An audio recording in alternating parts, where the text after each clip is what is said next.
Hey everybody, welcome back to the channel. Today we're here to break down the NBA slate on Monday, August 9th. We got a nice NBA slate today. I'm really excited. We got a lot of really good basketball games that are going to be played today. Got my Jimmy Butler jersey on because, Pacers, Heat, Butler, Warren, rivalry, TJ Warren's trash. You don't got nothing. Jimmy Butler's going to lock him up today. I mean, in this house, we're Butler fans. We are not Warren fans. TJ Warren's overrated. That whole bubble TJ Warren thing's over today. Anyway, besides that, a lot of really good games and a lot of defensive games that we're going to get to go to places that we usually don't go to against because of all the great matchups that usually present themselves. But today, that's not the case. A lot of really good defensive teams playing against each other, so there's not a ton of fantastic matchups, which we'll get into. But before we get into that, if you're new to the channel, make sure to subscribe to the channel. If you're new or watching again, make sure to leave a like, leave a comment, tell me how the video was, what you enjoyed about it. Turn on the notification bell so you know when all my content comes out. All those things really help me grow the channel. We've had some good growth through NASCAR and through NBA so far. We had a big weekend of NASCAR this past weekend. We got a good one at Daytona coming up this weekend. So a lot of fun stuff coming up for that as well. If you want to get more of my content, you can subscribe to my Patreon. It's only $10 a month. For NBA, you're going to get a cheat sheet with all the stats you need to know, projections, an article every single day, salary tier rankings, and a cash core 4. And you're going to get it for DraftKings, FanDuel, Yahoo Daily Fantasy Sports, Super Draft, and Fantasy Draft. So if you play on all those other websites or apps, those you can get all that as well. So for only $10 a month, I feel like that's a pretty good deal. And then I also have it for NASCAR as well, which is basically the same thing. And NFL is coming up, and NCAA football, we'll see when that starts or if it happens, but that's coming up too. NCAA basketball is coming up, and I'll be making content for all of those as well, so be sure to stay tuned for all of that coming up. If you want to follow me on social media, my Instagram is @NateLane, and my Twitter is @DFSNateLane. I'm really active over there, just talking about sports, fantasy sports, DFS, really active, love just talking about sports in general, so make sure to come check that out over there as well. But yeah, I think that's all I got to say on that, and let's get into the breakdown for today. So we're going to go over the injuries first. Oklahoma City, I have Steven Adams and Nerlens Noel listed as questionable right now. They both did not play yesterday, and I don't know if they're going to play today. I haven't heard any word on it. So if they both sit again, Mike Muscala gets the start, and Darius Bazley gets a ton of minutes off the bench at center, and those are the two main beneficiaries of that. Steven Adams plays, obviously, it doesn't help out any of these other guys, but if he misses and Nerlens Noel plays, Noel will probably get the start and see a ton of minutes. So that's going to be some key news to look out for today. Fortunately, that is the first game of the day, so we will know all that information by lock. Dennis Schroeder also continues to be out for OKC, and that affects Shai Gilgeous-Alexander, Danilo Gallinari getting more usage, and Chris Paul is going to get some more minutes at the point guard because of that. Kelly Oubre for Phoenix is doubtful, continues to be out. I don't really expect him coming back, to be honest. I don't know why they just don't list him out for the season, but I guess because they can still make the playoffs. But Devin Booker gets a nice usage bump with him out the floor, and Cam Johnson gets to start, will play more minutes. Aaron Baines continues to be out for Phoenix as well, which allows DeAndre Ayton to get more minutes at center, and Frank Kaminsky to get some backup minutes. And then this is the really big ones of the day. Luka Doncic and Kristaps Porzingis are both out for Dallas today. And I just wrote everybody because, it's true. They're the highest usage pairing in the NBA, which I think is surprising, to be honest, but I would have thought for sure it'd be Russ and Harden, but it is Luka and Porzingis. They're such a high usage combo. We'll get into those players when we get into the player-by-player breakdown, because they just affect so much. I think that's such an important team to really figure out where the usage is going, where the minutes are going today. Hopefully we'll know before lock, but we might not. We might have to make some pivots later in the day. Dorian Finney-Smith also out for Dallas, and I think Justin Jackson probably starts in place for him today. I could be wrong, that's what I'm saying, we just don't really know who's going to start and everything, but I think Justin Jackson probably gets to start in his place. Bojan Bogdanovic continues to be out, or is out for the season for Utah. That affects Joe Ingles getting to start in his place, and Donovan Mitchell gets some more usage. Donovan Mitchell is also another key one, which this Dallas Utah game is at 3 o'clock, so it's an early game, so we could know before lock, but probably not.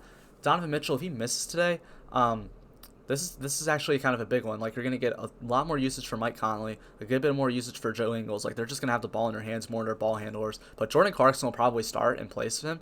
And at that point, I think Clarkson ends up becoming a huge play on the slate because He's just going to be out there a ton of minutes, and he's not like one of these guys who comes in as a starter and isn't like a high usage player. Like Jordan Clarkson will come in and get a ton of usage. It's not like all the usage is just going around to everybody else out there. Like no, Conley and Ingles will get some from Mitchell, but Jordan Clarkson will too because he is someone who's going to score, and like that's the thing that Utah needs more than anything is scoring. So yeah, I'll talk about more Clarkson when we get down there, the player by player. TJ Warren's questionable today, and he better not miss. He better not miss out on this game against Butler. He better not miss it. But if he does, Miles Turner, Malcolm Brogdon, Victor Oladipo all gain some usage, as well as Sabonis is out. Miles Turner, Malcolm Brogdon, Victor Oladipo all also gain usage. So if those two both miss, all three of those guys become like great plays in my opinion. We'll get into that later as well. Kendrick Nunn is out for Miami. Jimmy Butler gets a nice bump in usage. Goran Dragic probably gets a start, and Tyler Hero gets some more minutes off the bench. Will Barton continues to be out for Denver. Michael Porter Jr. gets a start in his place, and Jamal Murray gets a nice little usage bump. Gary Harris is out for Denver. Torrey Craig gets a start in his place. Kentavious Caldwell-Pope is going to be out today for the LA Lakers. And Danny Green will probably get some more minutes, and Kyle Kuzma gets a little bit of a usage bump. And if Danny Green is questionable today, if he misses, I expect Deion Waiters and J.R. Smith to get some more minutes, as well as Alex Caruso.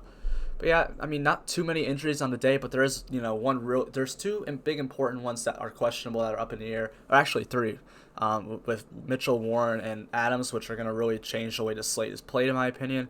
But everything else we already know, and nothing too important. But I mean, stuff can always come up through the day. I mean, we saw yesterday Nerlens Noel got ruled out like 10 minutes before the game started, and that just was a disaster. So yeah, the first thing we're going to talk about is Dallas. So Luka Doncic and Kristaps Porzingis leave up like 60 minutes, at least, more like 70 minutes for Dallas to pick up.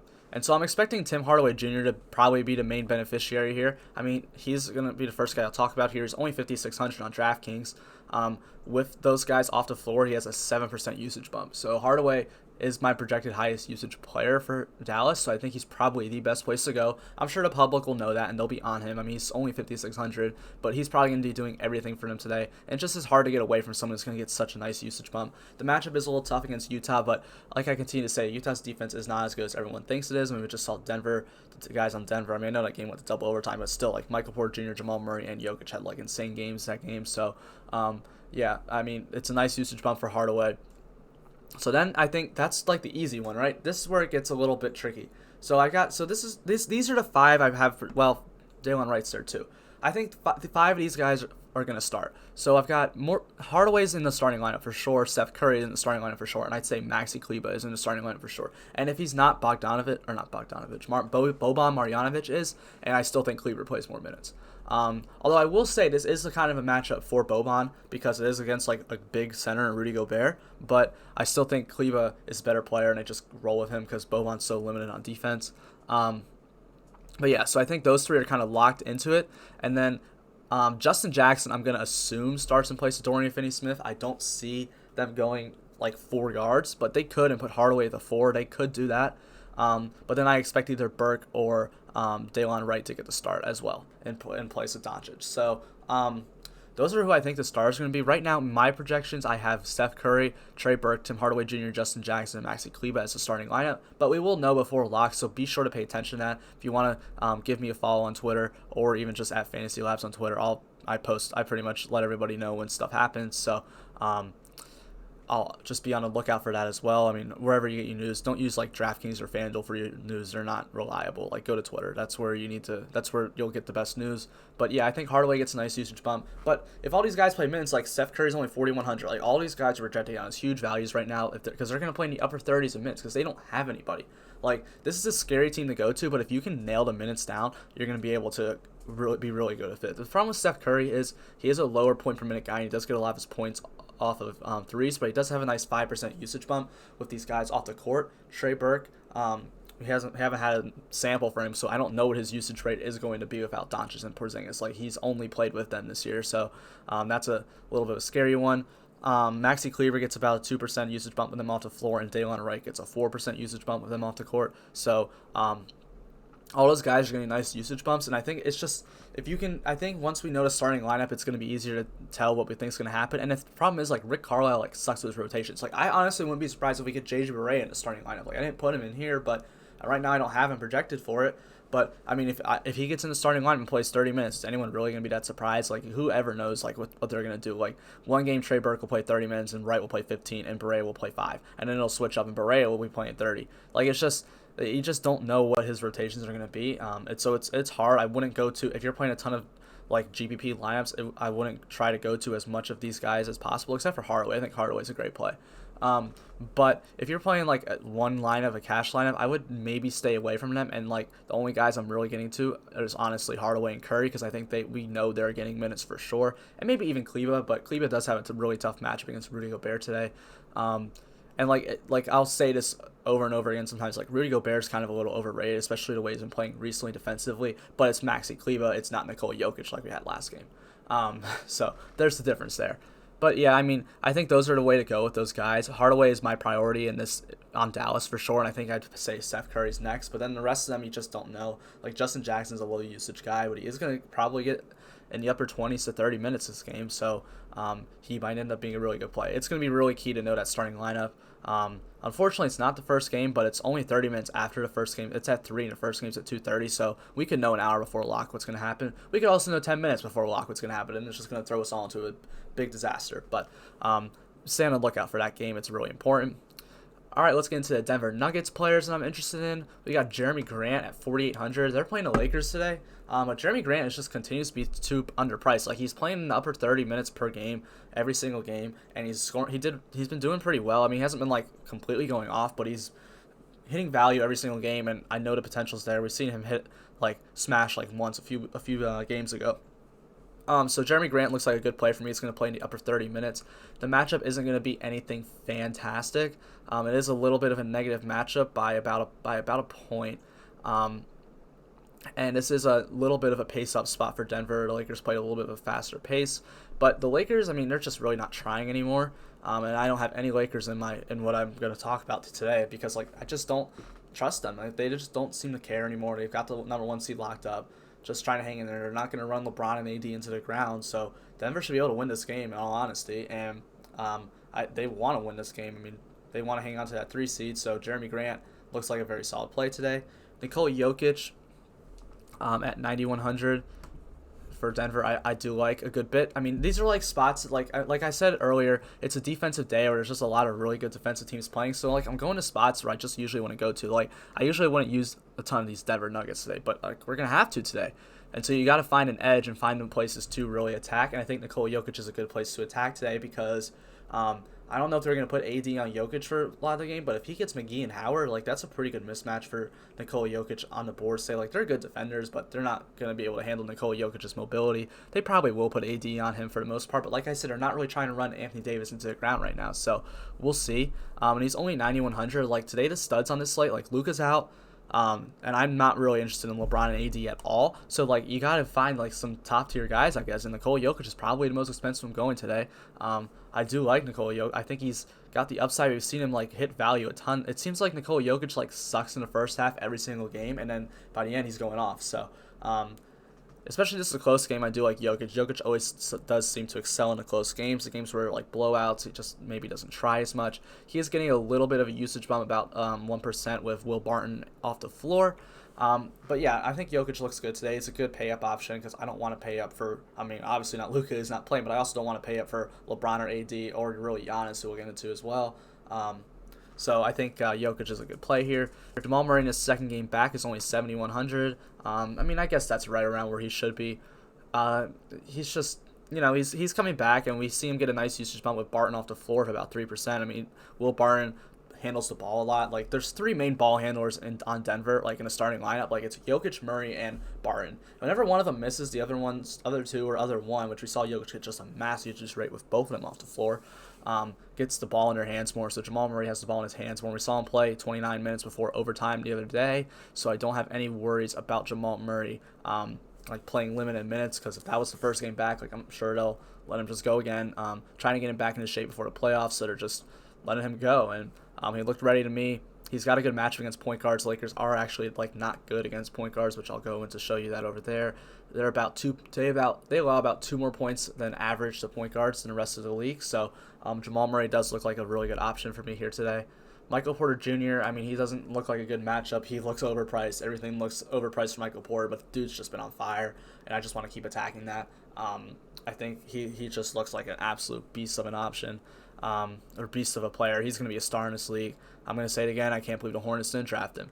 I can't believe, like, 5 or 6 teams didn't draft Michael Porter. Like, I remember that night, I had him, like, this is my 7th best player in a draft, and I'm sure if he had played all year, he would have been, like, top 3. So, like, the fact that he fell to 14 was ridiculous. I knew that night Denver got a steal, and they were set for the future, and it just looks so good for them right now, long term. But, yeah, Michael Porter Jr., 7,700. I mean, it's just like the upside has just been going off recently, and I mean, people aren't playing him as much anymore because he's 7,700. But I want to go after him. I mean, the only thing I could say is that he's really bad on defense. Like, defensively, he's not good.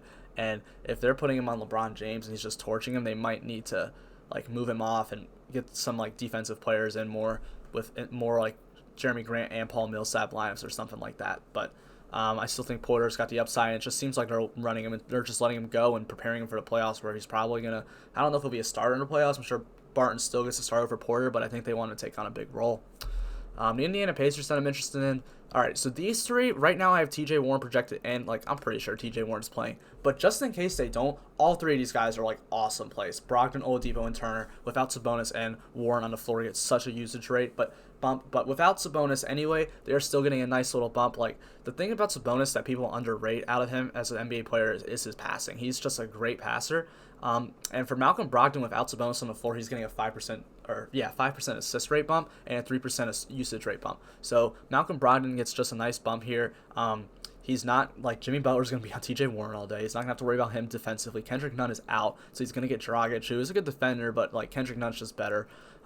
So I don't think Malcolm Brogdon isn't going to draw a super tough matchup today. And, I mean, it is a pace down spot, I believe, for I mean, they're really relatively close in pace. Yeah, it's a 0.3 pace up bump. Like, these are two of the slowest pace teams in the league.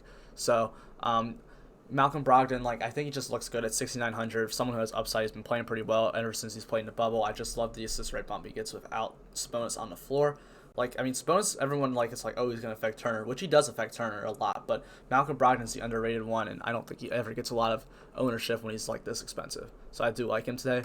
Victor Oladipo is still too cheap, in my opinion, just for the caliber of player he is at 5,800. He's also getting a nice bump without Sabonis on the floor. He gets a 3% usage bump without Domantas Sabonis. We saw him have a really good game against the Lakers the other day, and I expect that to continue. It just seems like he's finally getting his feet back under him. Like, I know he wasn't, like, everyone, I think, sort of just remembers this Victor Oladipo at the end of the, like, before quarantine, before COVID, but, like, he had a whole, like, 100 days off in between to get right and to get back into shape, into action. So I think he's good to go now, and I just think 5,800 is way too cheap for Oladipo. And again, I don't think Butler's going to be guarding him. Like, I guess Duncan Robinson maybe, or maybe they put, I don't know who's going to be matching up against him. Jay Crowder, like, someone will match up against Oladipo, but it's not, like, going to be the elite defender in Butler. So, like, because we just know that Butler more than likely is just going to be on TJ Warren the entire game, and I wouldn't really have to worry. Like, I expect Butler to try his best to just eliminate him from the game. So Oladipo then gets another usage bump too, because, like, Warren's not part of the game. So, I mean, we'll see how that plays out. I mean, that's a narrative that, like, it's hard to play that way, but, like, I mean, I know Jimmy Butler is just, he's going to be trying to eliminate him as much as he can. So, I think Oladipo's just a good play anyway, because Sabonis is off the floor. It's a 3% usage bump, but there's just some other theories to this game. Miles Turner, 6,300, has really not been that great in the bubble. Every time I suggest him, he doesn't really do much, but I'm going to keep going back to him. I mean, he gets still just a nice usage bump of Sabonis off the floor of about 7%, about 24.3 usage percentage with Sabonis off the floor. He does get a 2% assist rate of him off the floor and a 2% rebound rate bump. So Turner looks good still to me. I think he just has good upside. The matchup really isn't there. I just like the usage that he's getting. We'll see who he has to go up against. Like, I guess Bam's going to guard him, but Miles Turner isn't guarding Bam Adebayo on offense. I doubt it. Or on defense. Bam's too mobile for him. But it'll be an interesting game. I think Turner's a fine play. It's not someone I'd rather Brogdon and Oladipo over Turner for sure, even if Warren misses still for sure those two. But I think Turner's a good option that probably won't get a lot of ownership today, and he has the upside. Jimmy Butler for Miami. Like, okay, I'm not saying this because of the whole TJ Warren thing. Like, Jimmy Butler's just too cheap. He's 7,200. He should not be that cheap for the caliber player he is.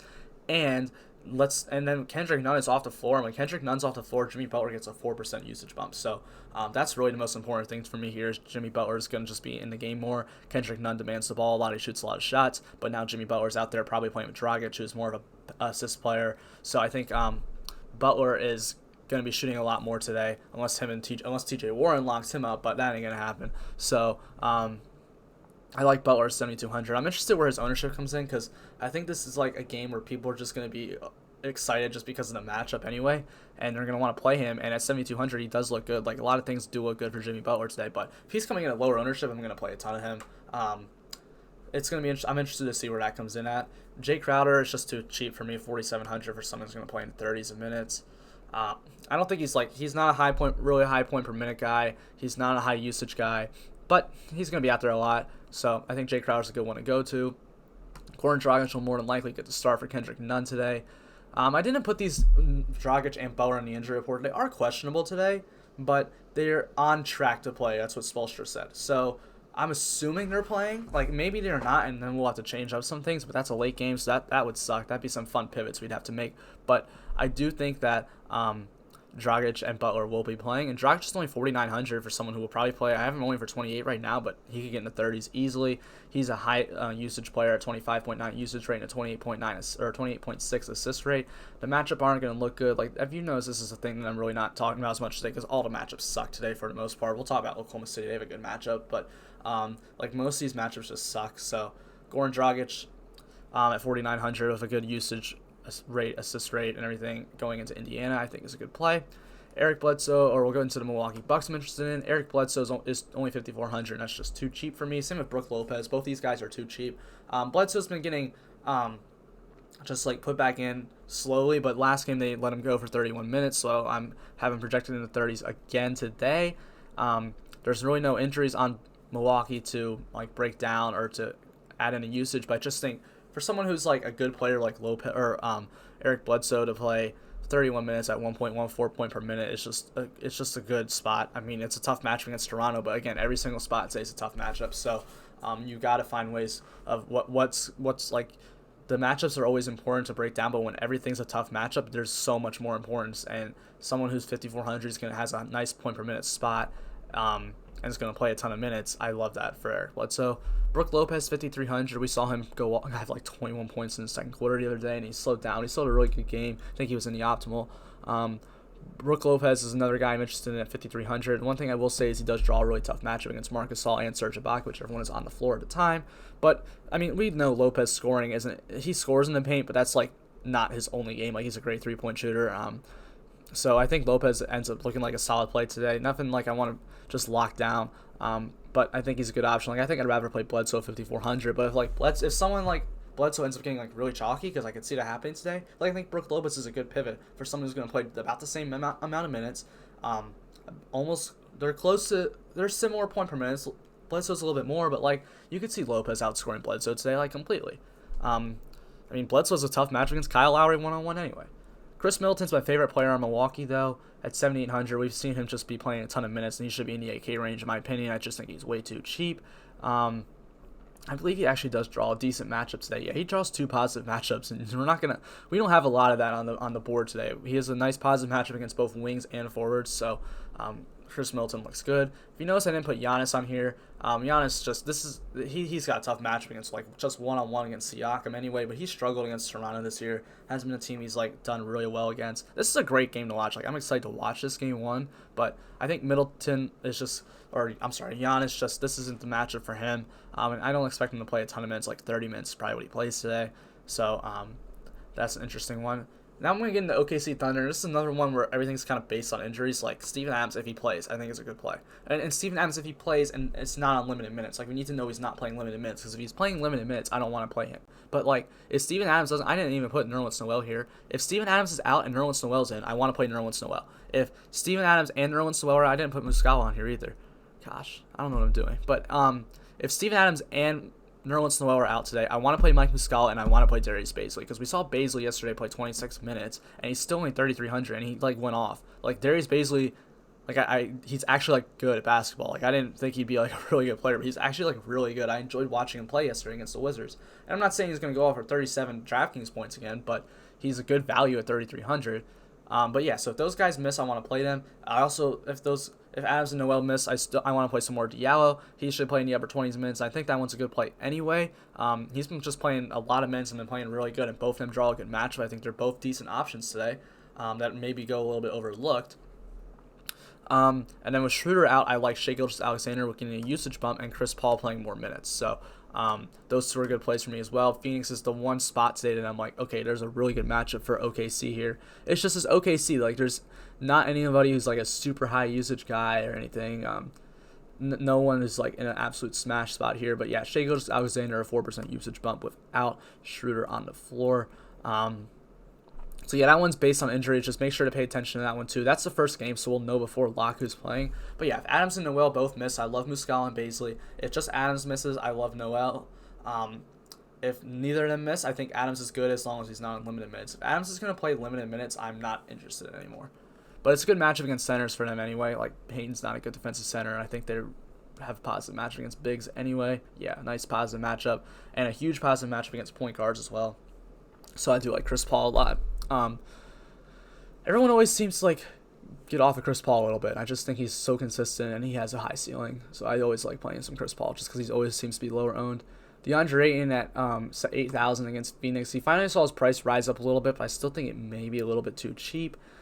He is going to draw, I believe, a positive matchup, but it's just a little bit, only like 0.2%. But it's a solid matchup like yesterday, and especially if like Adams misses. And honestly, this is what I was thinking this morning when I was doing my projections and stuff. Like, if Steven Adams missed, I'd rather DeAndre Ayton playing against Nerlens Noel than Mike Muscala, because I think the thing that people are overrate in the NBA is shot blocking as making you an elite defensive center. Like, we see players like Nerlens Noel's a good example, who will block a ton of shots when like point guards drive into the paint. But if you get him matched up 1v1 versus like a great center who's mobile like DeAndre Ayton, a mobile center who can box you in and score on you and score really, really well, like he struggles with that. And there's a lot of players like that. Like, Jared Allen's another one. He's not a good one-on-one defender, but a great help defender that'll block some shots. Like, that's what Nerlens Noel is, but he's still a bad matchup for centers. Miles Turner's another one. There's just players like that. But then you get the guys like Rudy Gobert, Anthony Davis, who do both. And, I mean, they're just elite defensively. So, yeah, DeAndre Ayton is someone I do want to attack, especially if it's Noel playing. I love Ayton more. Muscala, not as much. I mean, we did see Thomas Bryant not have a good day yesterday against Mike Muscala, but it's also Thomas Bryant and the Wizards lost by 40. Well, they didn't lose by 40, but they were down by 20 to 30 the whole game. So I'm not as worried about that. But if Steven Adams plays, I still like Ayton, just not as much. I think that's important that not a lot of people are going to talk about today, but who DeAndre Ayton is going to be playing against, and I want it to be Nerlens Noel so bad. So I'll put out a ton of Ayton if Nerlens Noel is starting. Pascal Siakam for Toronto against Milwaukee. He's just 7,400. Like, when in the world are you going to get Pascal Siakam at 7,400 again? I know he has been struggling, not been putting up monster games, but gosh, man, he's just way, way, way too cheap. He doesn't draw any positive matchups, which, I mean, it's against Milwaukee. You're not going to expect any positive matchups against the Bucks, but it's just such a nice pace-up spot for them. A 4 more possessions than average. The Milwaukee Bucks have been the fastest-paced team in the league since the restart, and I think Siakam benefits from that today. He does have a tough matchup, but I just like that price, 7,400. Like, you're just not going to get Siakam at 7,400 anymore. Like, it's just crazy that he's that cheap.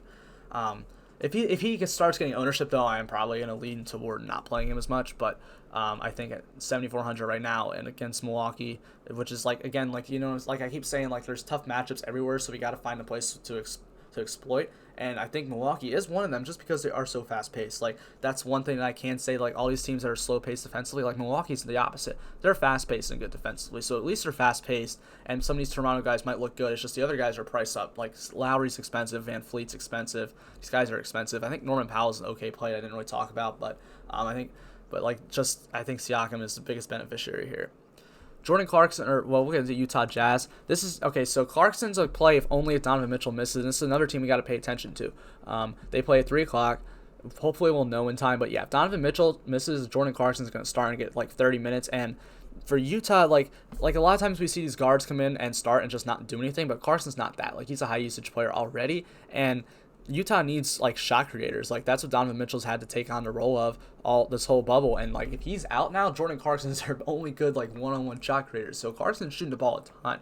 So if Mitchell misses, I want all the Jordan Clarkson I can get. I want a ton of him. Even if he may have a bad game, but I know the usage is just gonna be there. He's just gonna be jacking shots up, and at least I know the volume will be there. But Mitchell misses. Conley and Ingles also get a little bit of a usage bump, so I do like them. But I think Conley and Ingles are fine plays anyway.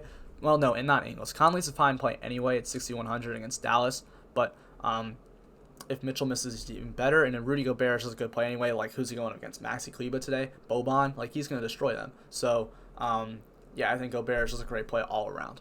But, yeah, I mean, I think that's all I really got on the player-by-player breakdown for today. I mean, we had a lot of stuff to get into, but we took care of it. Thank you guys for watching. If you want to get some more of my content, you can subscribe to my Patreon. I update projections all day long. If you want to follow me on social media, I'll put the links in the description below as well as the Patreon. But thank you guys so much for watching. Hope you guys make some money today. Hope you guys have a great rest of the day and just watch Jimmy Butler lock down TJ Warren.